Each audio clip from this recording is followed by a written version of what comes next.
What's going on, beautiful people? Welcome, welcome, welcome. We are tonight's entertainment Views 2022 live on the scene. It is Monday Blues and Past Dues, the Monday night edition of Views and Dues. Pre-game to the Monday Night Football. We got the Chiefs versus the Giants tonight. Pat Mahomes on prime time, hoping to redeem himself from the awful performance that he's had last week, and from a lot of criticism right now on Patrick Mahomes, and it's rightfully deserved. But we got enough time to talk about that game. Vic, talk to the people real quick as I share the link here. Remember, we are announcing the winner of the Vegas giveaway shortly here soon. So we're gonna wait for all the contestants to get into the comment section. Comment when you're there, and then we'll spin the wheel here shortly in a couple minutes. Go ahead, Vic. Talk to the people. What's going on? Excited for this Monday night game. It was another good week of football. I saw how we're gonna use this wheel, how we're gonna present it to the people. It's fun. Shout out to him. He joins me in this little club of we just like watching these wheels turn and stuff like that, like Wheel of Fortune. That kind of stuff is fun and entertaining. So we got a bunch of names on that wheel. We're going to see who it falls on. That should be interesting to see who is on their way to Vegas, and see if, might bump into a few of the Views crew, 94 Feet of Life crew, the Scene Network. Shout out to everybody that has been supportive of this movement. It's been fun. Little by little, we're growing. And it's just been exciting, man. Again, good football. Good football this whole week. Unfortunately, we got some news to discuss. Some bad news, some good news, as it pertains to the sport. There's some good and bad about it, man. It is what it is. Gotta take the bad with the good, unfortunately. So, but shout out to everybody who's joining us. I don't see a list yet. I'm trying to pull up YouTube on the laptop.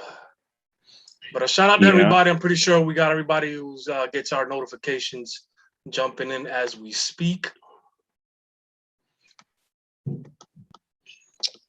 All right, hold on. We're gonna talk about these. We'll talk about these scores. So let's touch on some of the news first of all. A couple of bad news first. Let's get the negativity out the way.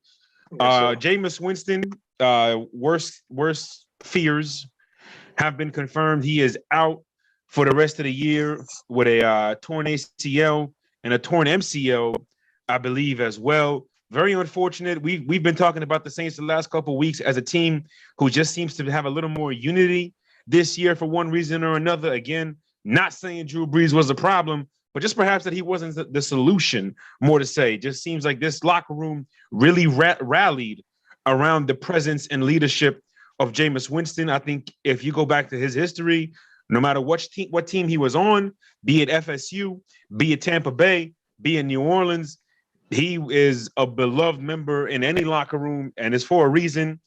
So Jameis, I mean, we're a fan of you here. We wish you the best. We wish you a speedy recovery.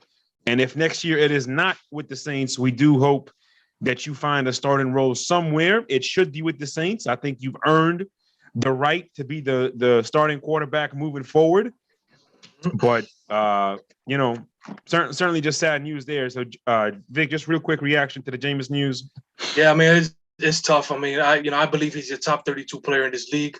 I believe he can start for a few teams. He was a current starter for the Saints. He earned that position, despite them trying to make it seem like it was sort of a battle in the preseason. There was, that never was really the case. They understood who was the better quarterback, and it was Jameis. He has some good days, some good weeks, and he has some, average weeks. But the most important thing was that he was keeping his turnovers down. And he looked like he was making some decisions. It looked like he was seeing the field a little bit better than before. So, it's unfortunate, man. Again, it's just, just the bad news that comes with it, man. I just hope that the Saints give him that one more shot. Agreed. Again, on the other unfortunate front, Derrick Henry, leading rusher, possible MVP, definitely an MVP candidate, on pace for 2,000 yards easily for another year. The engine to the Tennessee Titans, he's done. Now, the good news is he's done for the regular season. The belief is he will be back for the first week of the playoffs. And if the recovery goes really well, he might even be back for the last 2 weeks of the season. So when the news first broke, it sounded like he was going to be done for the year, Vic. Yep. But now it seems like he should be back in late December, definitely early January. I think that is excellent news. Certainly doesn't seem like the Titans season is all lost. But just being realistic here, if you're the Titans, Vic, do you have some sort of anxiety about possibly not even making the playoffs without Derrick Henry here going down the stretch? Yeah, I mean, the AFC is extensive. Despite what is it? We have is it 7 spots or they 7 expanded spots to 7 spots? You of course have the 4 division winners, then 3 wild card spots. You have the AFC West, who has been very competitive. You have the AFC North, which would be with the Titans. And then the NFC, is it the NFC? No, the NFC North is the Steelers. AFC North Browns. is the Steelers, Yeah, okay. Ravens, Bengals. Yeah, so wow, that's tough, man, because they're gonna have to try to get in without easily the best player, the most important player that is non-quarterback. Like we've been talking about it since the beginning of the season. Mo referenced it a few times. This is probably the year that he probably had the best chance to win MVP, simply because there's just so many quarterbacks that are also on that list. And, maybe they would have been feeling good and gave the MVP to a running back this year. Mm-hmm. He was certainly on pace to do that. So, I mean, I heard that AP is on his way, or did they sign AP? I think they signed him. He's going to be on the practice squad, but he should be elevated before game day to come this Sunday. Yeah, so, I mean, they also lost Evans. I forget his first name. I think it was Derek Evans, to a lower body injury. Lower body injury as well. Mm-hmm. So they're definitely in the market. Let's see if they even make a trade. We talked about Dearness Johnson from the Browns. I don't think the Browns would make him available, considering their injuries in the running back situation. So, it's going to be interesting to see exactly who's going to take the majority of the carries more, because they clearly believe in one running back with one rhythm, and whoever's the hottest hand probably is going to be the one to carry the get the most of the carries. So that's going to be interesting to see what they do. Again, as it pertains to the playoffs, it's going to be tough, because 3 teams from the AFC West and 3 teams from the AFC North could definitely challenge for those last wild card spots. So we'll see what happens. Well, I mean, you know how I feel. The Patriots are making the playoffs now. I said it yesterday. If they beat the Chargers, they're going to make the playoffs. I think the Patriots are in the playoff contention. I think the one thing we got to keep in mind, and this is why we called him the most valuable non-quarterback in the league. There's a difference when somebody like him goes out. You know what I mean? We're not talking about any regular running back here. We're talking about a dude on a different size, different speed, different strength, different everything. And the one thing that has sort of kept him back from being just such a great running back, he has improved on the patience, the vision, the understanding of letting blocks develop and whatnot. So it certainly helped. Jerm talked about how he was surprised on that lateral agility, and then when I saw it on film, I was like, there was something different he was bringing to his game. I mean, no doubt about it. Those are things that he could have been working on in the offseason. Like Zeke as well was working on a lot of stuff that his trainer. I follow his trainer on Twitter, and he has compilations of Zeke doing things, training that he was putting on the field. And my experience in the strength and conditioning field, it's fun to see the players performing to what you're training them, to do in the gym. So I mean, he could have been working on some of his lateral quickness and stuff like that, and definitely was showing this year for sure. No, I agree. Again, like to say he's going to be missed is an understatement. There's just nobody you can bring in there to replace the presence and the impact that he has on the defense. It's just not going to happen. Adrian Peterson, I mean, if this was Adrian Peterson 8 years ago, then maybe, but not Adrian Peterson in 2021. I mean, he's certainly going to be a help, but I think the Titans, I mean, listen, you got the Rams, Saints, Texans, and the Patriots in your next 4 games, and then you got a bye week.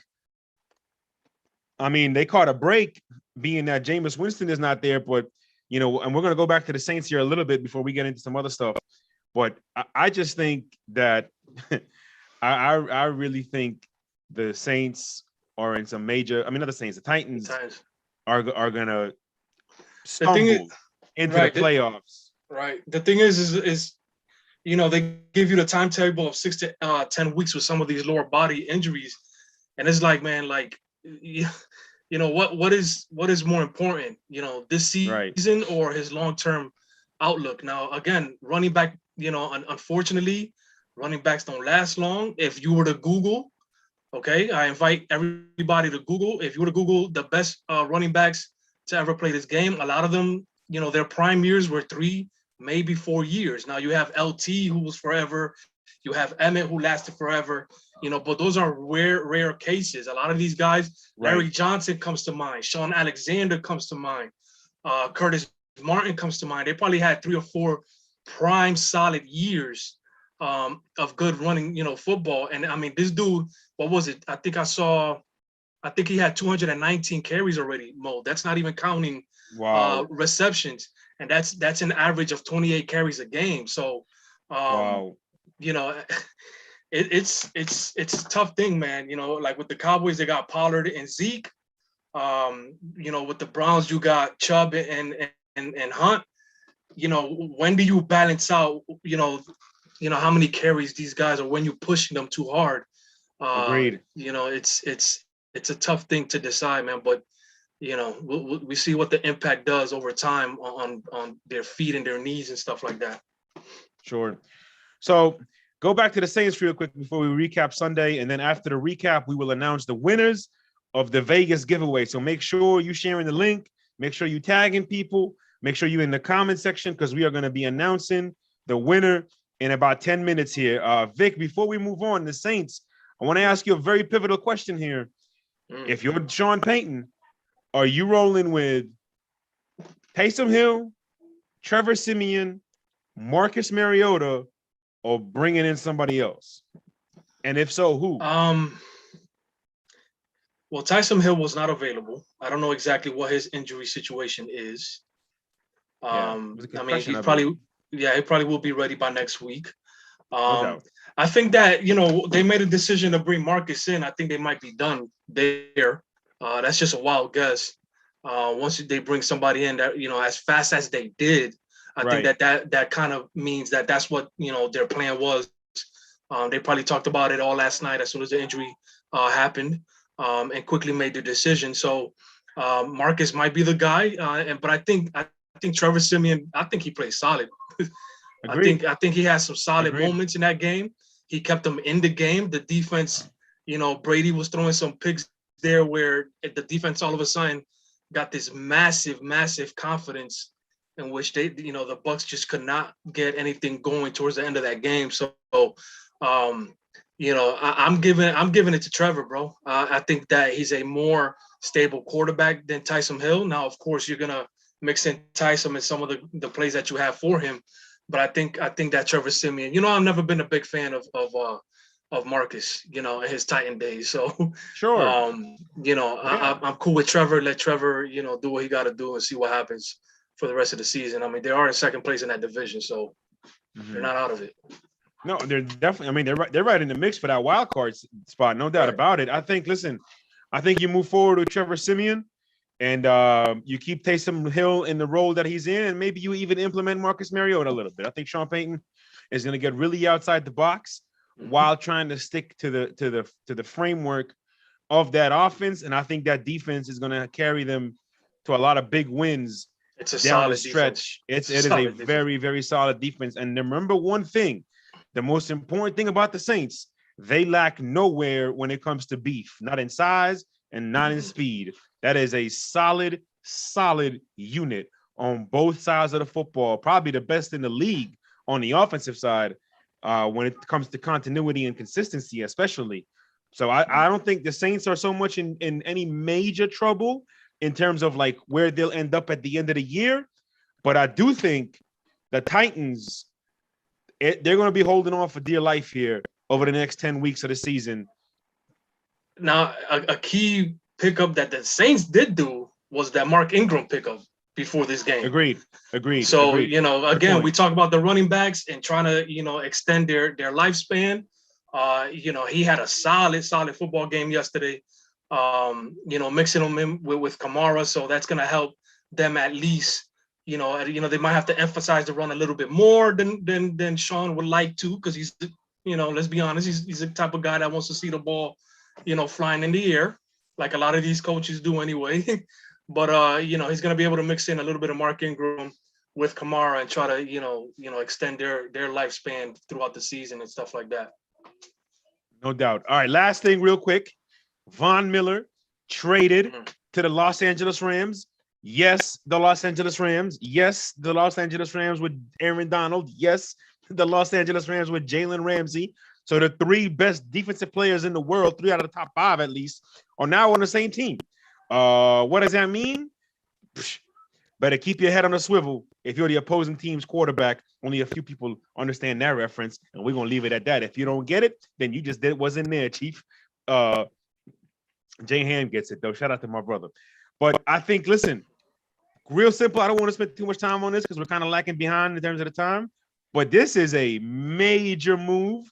The Blue and Yellow Express, me and Big Shot was celebrating. I know we said we're not allowing any more passengers in October, but we didn't realize that Von Miller was going to be the one late to the party. So we gladly pulled over to the side, waited for his carriage to arrive, opened the door, and welcomed him with open arms. Matter of fact, we had a VIP suite for him, very similar to the VIP suite that you would be staying in if you are that lucky winner. But I think this is a major move. I think this only elevates and the expectations and everything moving forward for the Los Angeles Rams. Von Miller, if he stays healthy, this Rams defense is going to be different. It's going to be different. Vic, your thoughts? I am special, Tanya. Thank you. Listen, bro. Solid player. He was a great, obviously, a couple years ago. If you can collect pass rushes, it's a good idea to do that. So, Von Miller going over there probably is going to help him out a little bit. There's a little bit more talent around him, especially Aaron Donald being the best defensive lineman in the league. So they do use a hybrid of a little bit of a 3-4, a little bit of a 4-3 looks. So, they might have him stand up. They might have him, play some strong side linebacker on the 4-3. And of course, outside on the 3-4. So, they'll be able to mix him in. He has 4 sacks in the season so far. 8 weeks into the season, he has 19 tackles. It's okay production. If I'm some of the bigger teams, some of the more elite teams, and the NFC, I'm not necessarily panicking though. Let's just be honest. You're still gonna be able to run on them, and you could probably contain some of that pass rush. I'm talking about the Cowboys, the Cardinals' offensive line has improved. I think we'll be all right. We'll be all right. I said earlier in the show, there's some bad news, there's some good news. I think the bad news outweighs the good news significantly because, let's be honest, Von Miller to the Rams is all right. Is all right. If you ain't wearing the number 12, you ain't got no shot against the Los Angeles Rams. It's that simple. If you ain't wearing the number 12, you got no shot against the Los Angeles Rams. Okay, this ain't even an opinion. It is an opinion, but this is my belief. Okay, if you ain't wearing, Vic, watch me in my eye when I'm talking to you about this, sir, because you're gonna remember this. If you ain't wearing the number 12, you are not beating the Los Angeles Rams. It is that simple. If you ain't got somebody who could control the game, if you ain't got somebody who could do all the work on the line of scrimmage, if you ain't got somebody who could change the pace accordingly, if you ain't got somebody who could get rid of that ball in under 2 seconds accurately and smartly and decisively, you got no shot against this team. Adding a Von Miller is monumental. The stats are never a measurement of the quality of performance by a pass rusher or a defensive lineman. He is pressuring. He is impactful. He is getting double teamed. Are you kidding me? You telling me I got to decide whether I want to double team Aaron Donald or Von Miller? Bruh, I retire. I'll go. Check this out. Check this out. Not to dig in too deep on the stats, right? But he has the four and a half sacks, right? They have actually been within the last 3 weeks. So you have 2 against the Giants last week, 1 against Jacksonville, 1 against the Jets.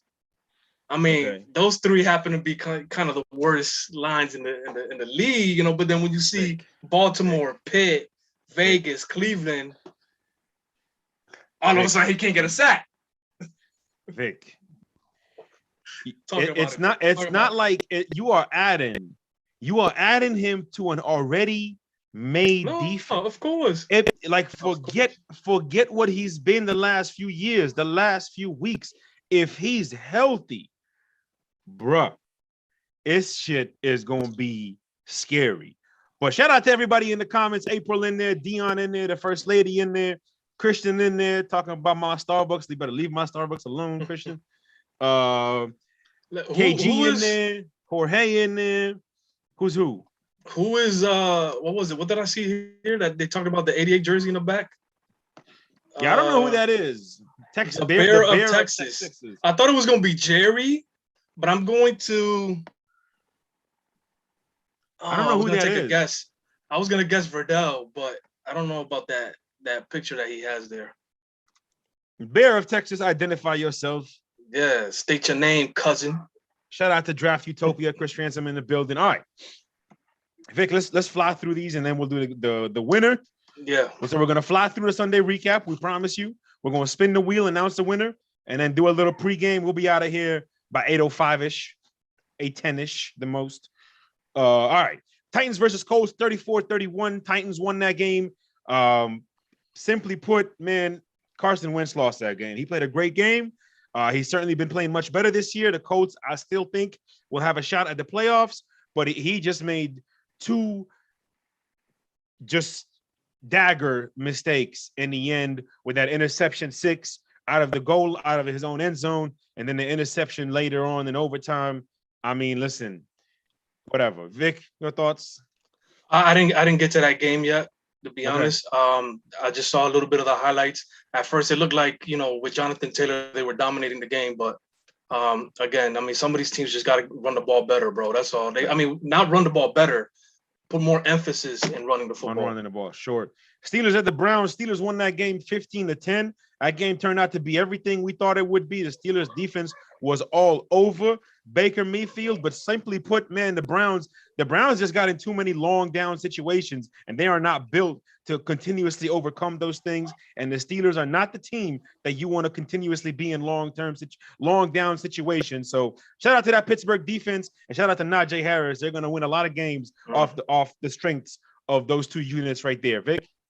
Yeah, I mean, again, this is a situation where I think Baker's just going to have to shut it down. It's one of those situations where it's football. You don't want to give up on the season because, again, these players just don't last long. But, I mean, this is your quarterback. I mean, some disagree, but this is the quarterback of the future still.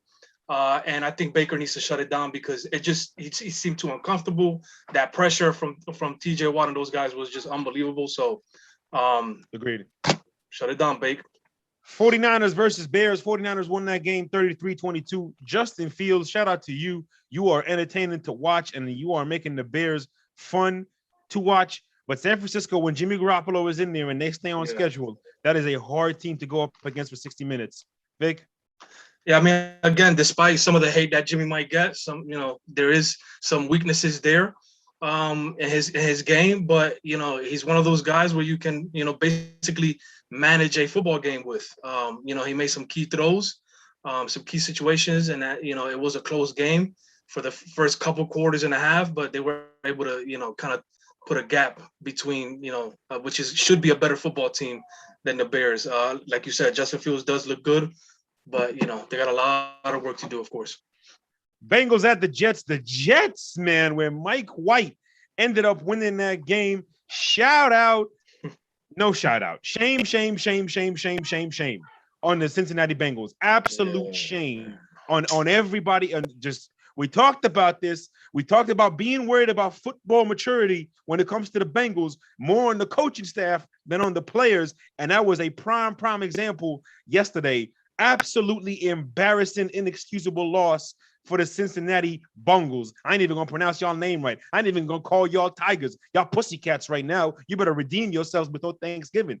Mike White, the second QB since 1950 with 400 plus passing yards in his first career start. The other, Cameron Newton. And I think the last time a Jets quarterback threw for 400 yards, Sir Isaac Newton was still around. Vic, your thoughts on yesterday's tragic performance by the Cincinnati Bengals? I'm gonna leave the Bengals to the side. It's one of those probably maturity games like you and Ronnie like to talk about. But man, shout out to Mike White. Zach Wilson again was our favorite quarterback of this draft. I think he's still gonna have an outstanding career.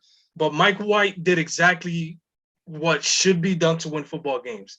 He played the short game a lot. He got the running backs a lot involved a lot. He got Elijah Moore involved a lot. And, despite him passing for 405 yards, Mo, I don't think he attempted a pass past 15 yards in the air, which is very interesting. So, it's one of those situations.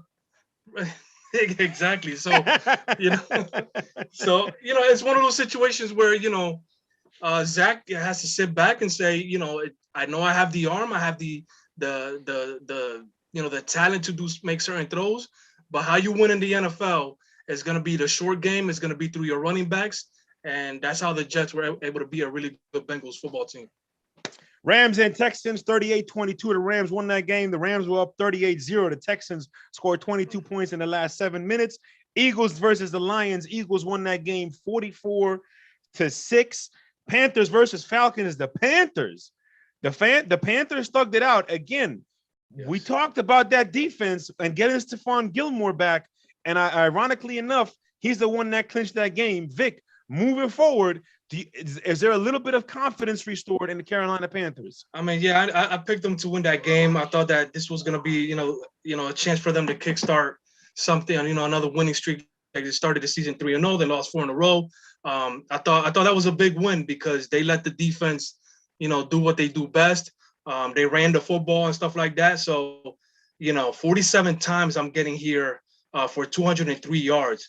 So, and they had no sacks on Darnold. So, hey, I mean, you're not going to have that kind of game plan every single day, but they need to attempt to have that kind of game plan every single week. 100%. And Christian McCaffrey's return is right around the corner. That's going to be a major boost. Dolphins versus the Bills. Bills won that game. Dolphins covered, surprisingly enough, but the Bills won that game. Shout out to the Bills, man. They're rolling. Patriots versus Chargers. Mac Jones is a professional, okay? He is a professional quarterback, and he is worthy to be in the position he's in, and the Patriots will make the playoffs, where they will probably play the Chargers again, who despite a loss yesterday, nothing wavering, but the Chargers still got to prove that they can beat quality teams, and New England has now ascended into a quality-ish type team, Vic. Yeah, I mean, yesterday, Mac, there was some rookie situations that he got himself into, but again, quality throws at specific situations. Shout out to those who just don't understand that a pocket passer is still the way to win these days. It's just 100%. That simple. If you 100%. Can't pass through in the pocket, I don't want you. I don't want you on my football team. So Mm-hmm. I ain't gonna draft you. I ain't gonna even scout you. So Right. Again, with a solid defense, he still doesn't have the weapons necessary to win games. But hey, Mo has a prediction. They're gonna make the playoffs. We'll see. If they see the Chargers in the first round, the Chargers, damn good, talented football team, another great quarterback.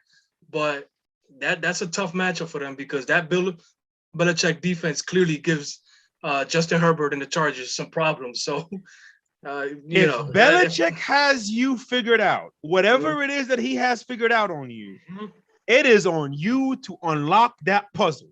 Yes. Simple as that. Yes. Ask Peyton Manning. Jaguars at the Seahawks. Seahawks blasted them 31-7. Vic in 4 games at home versus Jacksonville. The Seahawks have outscored them by 102 points in 4 games. Wow. Ridiculous. Washington football team versus the Denver Broncos. Denver won that game 17-10. Shout out to Teddy Bridgewater and his play and constantly keeping the Broncos in a competitive spot and in a position to win the game at the end of it. Buccaneers versus the Saints. I don't want to talk about it. I'm just kidding. Hey, the Buccaneers, man, the Buccaneers got road woes. Every team has a flaw in the NFL. Plot twist, the Buccaneers' flaw is that if they're not at that pirate ship, they without their swords. Yeah. It's that simple. Vic, your thoughts? I mean, I think it's just in New Orleans. I think Brady has little struggles there, whatever the case may be. Could be crowd noise. You know, he likes to control the game. Even when in New England, even when he was with the Patriots. Right. So, you know, the controlling the crowd and being able to get his signals out and his communication out to the whole football team is very important to beating Brady. And that's what they did. There were situations there where he made some outstanding throws to get them back in the game. And then there was, you know, some questionable interceptions. He's due for one of those games every year, bro, where, you know, it might be a receiver not running the route that he needs and he's still going to push it in there. Hey, that's the kind of quarterback that he is. He's going to take some risks. That last interception, over the middle to, holy crap, bro, slot receiver. Godwin. The one to Godwin, you know, Godwin should have crossed in front of the defender, but he didn't. But, you know, we're not trying to make no excuses. Brady had a bad game, but, you know, fully expect him to recover and go on another winning streak. Yeah. I mean, listen, Godwin didn't necessarily run the right route. I mean, he kind of rounded it out, but regardless of it, Brady shouldn't have thrown that pass. That was still a bad decision by Brady to make it. And it happens. It's an imperfect league, man. It's a long season. Cowboys at the Vikings. Cooper rushed to Amari Cooper. The Cooper connection has been born. The Coop connection has been born. And the Cowboys took the top off the Vikings defense. Vic? Quick thoughts. I mean, I didn't think they ran the ball as much as they should, of course. You know, again, I'm one of those guys that I'm with the running backs first before everything else, but it just goes to show you that this may be a different Cowboy team. Okay, maybe people are gonna say we hear this every year, la. This is a different football team. If you're able to lose, you know, your starting quarterback and kind of, you know, fight your way through certain wins. Now, yes, the Vikings probably didn't live up to, you know, or, you know, perform to their talent. But then again, the Vikings just seem to be the biggest tease in the NFL, like Mo likes to allude to them to be. So it was just a great team win for the Cowboys. The defense was outstanding. I think they're top 3 in the league in points against, you know, meaning that they're just not letting a lot of people score. You know, Trayvon Diggs did not get an interception and they didn't need to keep that Vikings defense shut down. So Vikings offense shut down. And then again, they were able to, you know, make some plays at the end of the game to win that football game. So it's a great football team so far this season. So, you know, again, if I'm the Cowboys, if I'm the Bucks, if I'm the Cardinals, I ain't worried about no damn Los Angeles Rams and Von Miller and blah blah blah over there. You know, maybe I'm just talking shit right now. You tripping? All right, y'all. So it should be a good last couple of weeks, man. It's gonna be fun. Right. Can't hear it. Put it up. Can't hear it. Put it on the speaker. Close to this. Never mind. We need Jay Ham sound effects. Viva Las Vegas, baby. Viva Las Vegas. Shout out to everybody who tuned in yesterday and participated. in our Vegas giveaway. We got all the names in. We got about 17, 18 names to choose from. I got the wheel right here. I am going to spin it. I promise you, my integrity is not to ever be in question, but I am about to spin it. What's up, Vic? Are you gonna show it? You can't show it on the. Or I thought that you was in screen share. Well, hold on. Let me see if I could. I'm gonna try to share it. Hold on. Yeah, try to screen share it, man. We got enough time. Okay. We got 15 minutes of game time, plus, people can hang around. Ain't nobody got nothing to do on a damn Monday night, right? Let me go over some comments while go figure ahead. that out real quick. A lot of people is popping in here. Shout out to Ronnie, shout out to Tanya, shout out to Joe. Jaquan is in the house. Jerry's in the house. Dion. A lot of people. Tommy Moore. And Joe said that the Texas guy is Alex. Where's the comment? He said Alex, one of the guys that have been following the the stoppage time. So shout out to him for joining us on views and stuff like that as well. But looks like we got the. Yeah, I'm trying to catch up. I'm trying to catch up on the stream to make sure it's showing properly. Okay. Can you see it? I see it. Okay. I can't see the comments anymore though. So there we go. All right. So, ladies and gentlemen, boys and girls, children of all ages, from the beautiful MGM Grand in Las Vegas, Nevada, the scene presented by Views from the 22 proudly gives away the first Vegas giveaway. Let's spin it. Spinning. Yeah, it looks like a little bit of a delay. It's all right. We're gonna see what it means. Oh shit. Who is it? Oh, we got a winner. Jaquan Patterson, the brother of the First Lady, ironically enough, extended family here to Views from the 22 and the scene. Jaquan, what I need you to do, sir, is send me or MJ or Germ your name, your email address, and your phone number, and we will get in touch with you. We will get you all the details. Congratulations to you.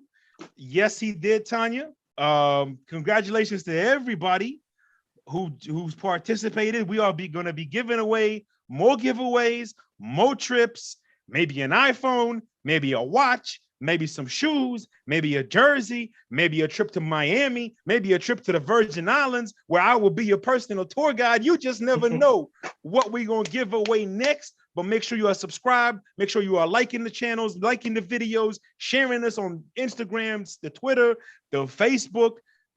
Shout out to everybody, man. We will catch y'all for future contests. Let's get into tonight's game. You got the 2-5 Giants versus the 3-4 Kansas City Chiefs. Vic, over under in this game, I had it. I lost it. Over under in this game is 53. The Chiefs 10.5 point favorites. I mean, listen, quite simply, Vic, not to spend too much time on this, the Chiefs cannot lose to the Giants here. But what I do think is the Chiefs need to come out and make a statement. It's on prime time. It's against an inferior team.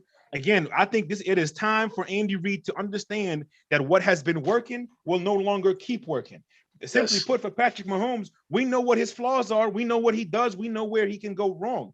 A lot of it, Vic, is simply this. Guys, defenses are really focused on the basic fundamentals of what Kansas City wants to do. Quick outs, hooks, little seam routes. They are focusing in on 3 or 4 basic concepts and saying, yo, if you can do the rest for 60 minutes, then you got us. And Patrick Mahomes, some of the throws that he was getting away with early in his career that he was throwing, and we were like, just spectacular. The spectacularism came from the fact that he completed such highly improbable percentage throws. Now, those are turning into batted balls and interceptions and unable to convert third downs. So there's a lot of things that they need to fix. It's not so much that they need to get better. They just got to fix certain things. It is all starts with your inner self, Kansas City. Yeah. And I think that starts good tonight. So give me Kansas City by, I don't know, I'll go by 9 points. Yeah, I mean, when you see some of the stuff I've been able to see on film, man, like some of these defenses have just done a good job kind of doubling Tyreek, kind of doubling Kelsey on the right moments. It seems like they have an idea of when Pat and Andy Reid are gonna go for certain plays with these guys. So it's been a tough ride. Again, I've had my questions with Pat in the pocket. They're kind of being shown here because he's had a little bit better protection than he's had over the last couple of years. So, are you going to become a better passer in the pocket? Pat. So, that's the kind of things I'm looking forward to seeing him involved in his career. Real quick, some of the inactives. Anthony Hitchens is not available. Mm-hmm. Mike Remmers is not available. So they'll go back to the rookie Lucas Niang at the right tackle spot for the Chiefs. And then you have Saquon Barkley, Kenny Golladay, of course, not available. Danny Shelton, defensive line, not available. So a couple key guys for the Giants. I mean, again, the Chiefs, like you said, should not lose this game. They should have full control of this game. And again, emphasize the run. I know you're a passing team. You have a passing type of game plan, concepts and stuff like that, but it's kind of control the clock with the running the football and getting that team in a situation where if they need to run the football against better defenses in the future, they will have the confidence and the rhythm to do that. So shout out to everybody, man. Real quick, shout out to Tanya. She says she's covering Jaquan's ticket. I don't know what you. Oh my God, Dion Reed. They're not even listening. Yeah, bro, Dion ain't right. Shout out to the first lady though. She's gonna cover Jaquan's ticket. As always, of course. It's gonna be free again, completely free for him. Shout out to everybody that participated. We love y'all. We appreciate the support. Jaquan, congratulations once again, fam. Enjoy the trip. You might catch one of us there, as we will be making trips to Vegas shortly here in the future. Stick around for more. Like we said, you never know when the next giveaway is coming and what it's going to be, but we will keep doing it. And the more you tune in, the more you like, the more you share, the more subscribers you give us, the more likely that we are to reward you with something. So appreciate the love. Shout out to the Scene family, the Dish, Stoppage Time FC, 94 Feet of Life, Views from the 22. Once again, a special shout out to Myron Jenkins and the First Lady, Marquita Williams. They are the ones who put this all together, more specifically her. Behind every successful man is a greater woman. So shout out to y'all. Shout out to the beautiful couple. Enjoy the games. We will catch y'all later. Take us home, Vic. Thank you for the support, everybody. You got to say 2-2. We're going to try this again. Take us home, Vic. 22.